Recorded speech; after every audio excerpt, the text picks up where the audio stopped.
ఆయనకు పడిన ఓట్లెన్నో తెలుసా? చివరికి అక్కడ ఇండిపెండెంట్ గా నిలబడిన చెల్లెమ్మ బర్రెనెక్కకు వచ్చిన ఓట్లు కూడా ఈ పెద్ద మనిషికి దత్తపుత్రుడికి రాలేదు. డిపాజిట్లు కూడా రాల. ఈ దత్తపుత్రుడు ఎవరు అనంటే, ఎలాంటి వాడు అనంటే, మొన్న తెలంగాణలో తాను పోటీ పెట్టాడు. తాను తెలంగాణలో అభ్యర్థులను నిలబెడుతూ పోటీ పెడుతూ తెలంగాణలో తాను అన్న మాటలు వింటే నాకు ఆశ్చర్యం అనిపించింది. ఆ పెద్ద మనిషి దత్తపుత్రుడు అక్కడ తెలంగాణలో తాను అంటాడు, తెలంగాణలో తాను పుట్టినందుకు తెగ బాధపడిపోతున్నాను అని చెప్పి అంటాడు. తెలంగాణలో తాను పుట్టినందుకు తన దురదృష్టం అని చెప్పి కూడా అంటాడు. ఇలాంటి వ్యక్తి మొన్న తెలంగాణలో ఇలాంటి డైలాగులు కొట్టిన నాన్ లోకల్ ప్యాకేజీ ఇస్తారు ఈ పెద్ద మనిషి చంద్రబాబు నాయుడు గారికి ఇంకొక పార్ట్నర్. ఈ పెద్ద మనిషి ఆంధ్ర పాలకులకు చుక్కలు చూపిస్తా అని చెప్పి తెలంగాణలో డైలాగులు కొడతాడు. ఆంధ్ర పాలకులకు ఈ పెద్ద మనిషి చుక్కలు చూపిస్తాను అని చెప్పి తెలంగాణలో డైలాగులు కొడతాడు. ఈ ప్యాకేజీ ఇస్తారు, ఈ మ్యారేజ్ ఇస్తారు.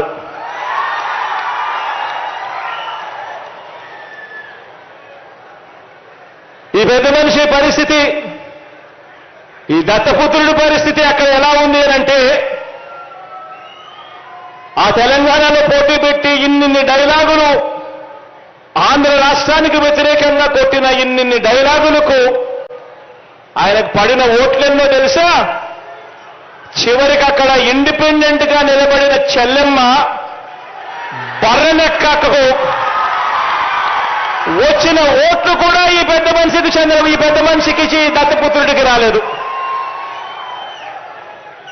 డిపాజిట్లు కూడా రాల. ఈ పెద్ద మనిషికి ఇతనికి మన రాష్ట్రంలో చంద్రబాబు నాయుడు గారి ప్రయోజక వర్గం ఉంది తప్ప ఆంధ్ర రాష్ట్రం మీద ప్రేమే లేదు. ఇక్కడ ఈ పెద్ద మనిషికి ఒక సొంత నియోజకవర్గం కూడా లేదు. వీరిద్దరూ కలిసి 2014 నుంచి 2019 మధ్య వీరిద్దరూ కలిసి ఎన్నికల్లోకి కలిసి వచ్చారు. కలిసి వచ్చి 2014 నుంచి 2019 మధ్య ఈ ఉద్యానం ప్రాంతానికి మంచినీరు ఇవ్వటం ఎలా అని చెప్పి కనీసం ఆలోచనైనా చేశారా అంటే అది లేదు. 2014 నుంచి 2019 వీరిద్దరూ కలిసి పోటీ చేసి కనీసం ఉద్యానం ప్రాంతం ఇంత దారుణంగా ఉంది, ఇక్కడ kidney research hospital, super speciality hospital ఇక్కడ నిర్మిస్తే ఇక్కడ ప్రజలకు మంచి జరుగుతుంది అని చెప్పి నిర్మించారా అని అంటే అది కూడా లేదు. వీళ్ళు బాబు అధికారంలో ఉండగా ఉత్తరాంధ్రకు చేసిన మంచి లేదు, ప్రతిపక్షంలో ఉండి కూడా వారు ఉత్తరాంధ్రకు చేయని ద్రోహం కూడా లేదు. రాష్ట్రంలో అతిపెద్ద నగరమైన విశాఖను పరిపాలనా రాజధానిగా చేస్తాము అని మీ బిడ్డ అంటే ప్రతిపక్షంలో ఉండి కూడా అడ్డుకుంటున్న దుర్మార్గం వీళ్ళిద్దరిది. ఇక్కడే ఉత్తరాంధ్రలో మీ బిడ్డ ఒక బిల్డింగ్ కట్టినా వీళ్ళు ఏడుస్తారు. ఇక్కడే ఉత్తరాంధ్రలో మీ బిడ్డ 4 ఆఫీసులు పెట్టినా వీళ్ళు ఏడుస్తారు. సీఎంగా నేను ఇక్కడికి వచ్చి ఉంటానంటే కూడా ఏడుస్తారు. ఈ ప్రాంతంలో ఇంటర్నేషనల్ ఎయిర్పోర్టు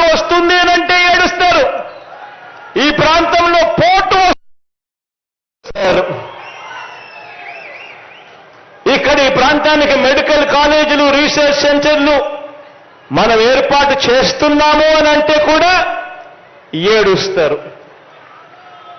ఈ ఏడుపంతా కూడా వేరే రాష్ట్రంలో శాశ్వత నివాసం అక్కడ ఉంటూ ఒక దొంగల ముఠాగా వీళ్ళంతా కూడా తయారై ఓ చంద్రబాబు, ఓ రామోజీరావు, ఓ దత్తపుత్రుడు, ఓ రాధాకృష్ణ, ఓ TV5 వీరంతా కూడా ఒక దొంగల ముఠాగా వీరంతా కూడా తయారై వీరంతా కూడా మన మీద పడి ఏడుస్తూ ఉంటారు. ఆశ్చర్యం ఏమిటో తెలుసా? వీళ్ళల్లో ఎవరు కూడా మన రాష్ట్రంలో ఉండరు. వీళ్ళంతా ఉండేది ఎక్కడానంటే అందరూ కూడా హైదరాబాద్లో ఉంటారు. ఇటువంటి నాన్ లోకల్స్ అంతా కూడా అక్కడుంటారు. కానీ మన రాష్ట్రంలో మన ముఖ్యమంత్రి ఏం చేయాలి అని, మన ముఖ్యమంత్రి ఎక్కడ ఉండాలని, మన రాజధానులు ఎక్కడ ఉండాలి అని ఈ నాన్ లోకల్స్ వేరే రాష్ట్రంలో ఇస్తామని చెప్పి మనకు చెప్తారు. దానికి తగ్గట్టుగా ఆ ఈనాడులో పెద్ద పెద్ద అక్షరాలు రాస్తారు. ఆ ఈటీవీ, ఆ TV5, ఆ ABN, ఆ చంద్రబాబు, ఆ దత్తపుత్రుడు, ఇవే కథలు, రోజు ఈ డ్రామాలు. ఆశ్చర్యం ఏమిటంటే వీళ్ళల్లో ఏ ఒక్కరూ కూడా ఆంధ్ర రాష్ట్రంలో ఉండరు. మన రాష్ట్రంలో జరగాలట. ఆలోచన చేయమని అడుగుతా ఉన్నా. నేను చెప్పిన ప్రతి విషయంని కూడా ఆలోచన చేయమని చెప్పి మనందరినీ కూడా కోరుతా ఉన్నా. ఇక్కడ ఇంటర్నేషనల్ ఎయిర్పోర్ట్ వస్తుంది అనంటే వీళ్లకు ఏడుపు. తీర ప్రాంతంలో పోర్టులు, ఫిషింగ్ హార్బర్లు, ఫిష్ ల్యాండింగ్ సెంటర్లు మీ బిడ్డ కడుతున్నాడు అనంటే కూడా వీళ్లకు ఏడుపు. అధికారం పోయినందుకు వీళ్లకు ఏడుపు. వారు ఏనాడు ఇవ్వని విధంగా మనం ఇంటింటికి కూడా పెన్షన్ ఇంటింటికి ఇస్తా ఉంటే కూడా ఏడుపు. వారి హయాంలో ఇచ్చిన 1000 రూపాయల పెన్షన్ను మనం 2250తో ప్రారంభించి ఏకంగా 3000 రూపాయలకు చేస్తుంటే ఏడుపు. వారి విచ్చలవిడి దోపిడీని మనం అరికట్టి జన్మభూమి కమిటీలన్నీ కూడా రద్దు చేసి మనం ప్రతి గ్రామంలోనూ గ్రామ వార్డు సచివాలయాలు తీసుకొచ్చి వాలంటీర్ల వ్యవస్థను తీసుకొచ్చి గొప్పగా ప్రతి పేదవాడికి తోడుగా ఉంటూ నడిపిస్తూ ఉంటే ఏడుపు. వారు ఇవ్వని విధంగా, వారి అధికారంలో ఉండి కూడా ఇవ్వని విధంగా ఏకంగా మీ బిడ్డ ప్రభుత్వంలో 2,10,000 శాశ్వత ప్రభుత్వ ఉద్యోగాలు మీ బిడ్డ ఇచ్చినందుకు ఏడుపు. వారి 5 సంవత్సరాల పాలనలో నష్టపోయిన రైతన్నకు మీ బిడ్డ హయాంలో ఒక వైఎస్ఆర్ రైతు భరోసా, ఒక 0 వడ్డీ, గ్రామ స్థాయిలోనే చెయ్యి పట్టుకుని నడిపించేందుకు ఒక RBK వ్యవస్థ, పగటి పూటే నాణ్యమైన ఉచిత విద్యుత్, ఉచిత బీమా, వెంటనే సకాలంలో ఇన్పుట్ సబ్సిడీ, ఇవన్నీ రైతన్నకు మీ బిడ్డ ప్రభుత్వంలో అందిస్తా ఉన్నందుకు వీరు ఏడుపు.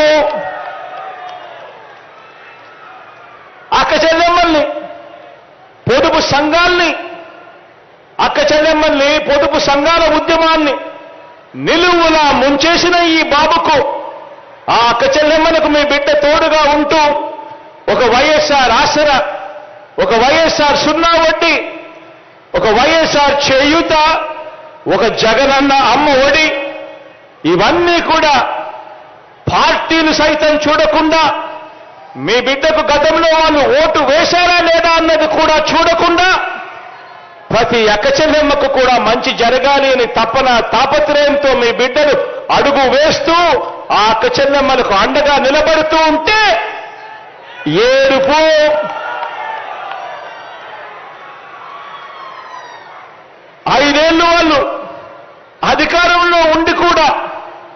కనీసం పేదవాడికి 1 సెంటు ఇంటి స్థలం కూడా ఇవ్వని వీళ్ళు మీ బిడ్డ అధికారంలోకి వచ్చిన వెంటనే నా అక్క చెల్లెమ్మలందరికీ కూడా ఇల్లుండాలి, అక్క చెల్లెమ్మలందరూ కూడా లక్షాధికారులు కావాలి అని తాపత్రయపడుతూ ఏకంగా 31 లక్షల ఇంటి పట్టాలు నా అక్క చెల్లెమ్మల చేతుల్లో మీ బిడ్డ పెడితే ఏడుపు. ఆ 31 లక్షల ఇళ్ల పట్టాలలో ఏకంగా 22 లక్షల ఇల్లు మీ బిడ్డ కట్టిస్తా ఉంటే ఏడుపు.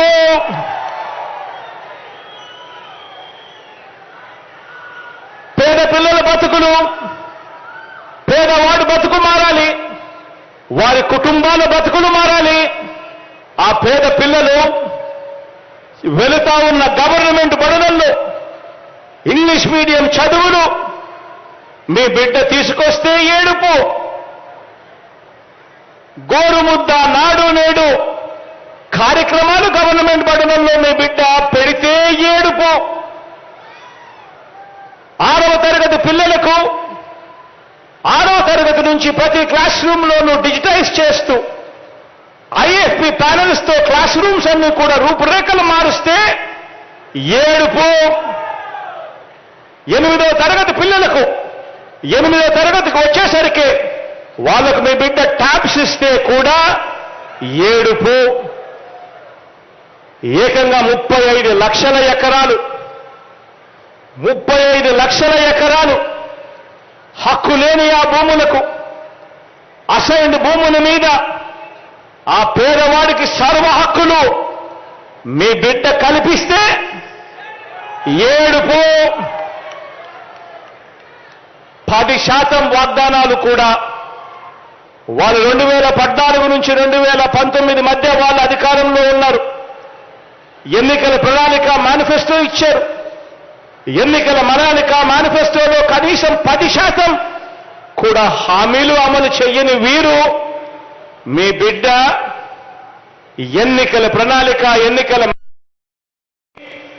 ఆ ఎన్నికల మేనిఫెస్టోను ఒక బైబిల్ గాను, ఒక ఖురాన్ గాను, ఒక భగవద్గీత గాను భావిస్తూ ఆ ప్రతి పేదవాడికి తోడుగా ఉంటూ ఏకంగా మేనిఫెస్టోలోని 99% హామీలను అమలు మీ బిడ్డ చేస్తే ఏడుపు.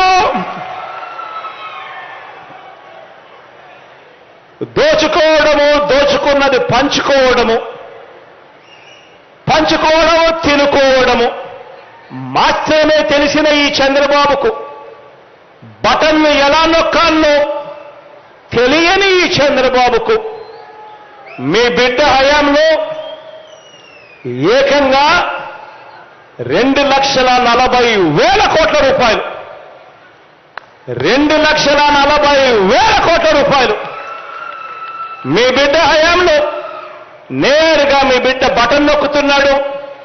ఎక్కడా లంచాలు లేవు, ఎక్కడా వివక్ష లేదు. నేరుగా నా అక్క చెల్లెమ్మల కుటుంబాల ఖాతాల్లోకి నేరుగా డబ్బులు జమ అవుతా ఉన్నాయి. ఇలా మీ బిడ్డ ఎక్కడా లంచాలు లేకుండా, ఎక్కడా వివక్ష లేకుండా ఏకంగా 2,40,000 కోట్ల రూపాయలు నా అక్క చెల్లెమ్మల కుటుంబాల్లోకి వాళ్ళు బాగుపడాలని చెప్పి వాళ్ళకు డబ్బులు ఇస్తా ఉంటే